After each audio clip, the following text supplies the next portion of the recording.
și dușmanii, cum și-o pierdut ciucurii, Doamne, ocrotește-i pe rămâni.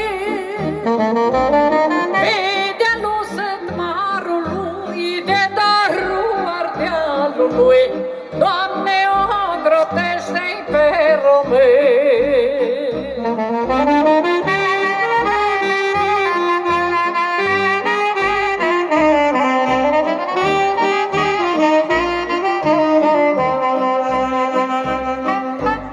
Suie dușmanul pe cal, să se uite în Ardeal, Doamne, ocrotește-i pe români.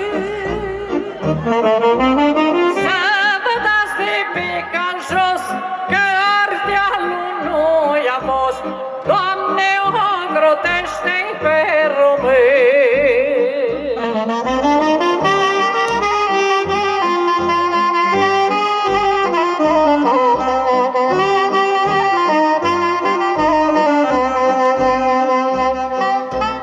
Vrutau ei să poruncească, iar în țara românească, Doamne, ocrotește-i pe români.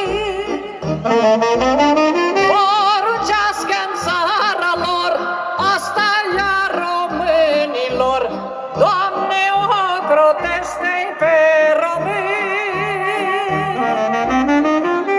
Poruncească în țara lor, asta ia românilor,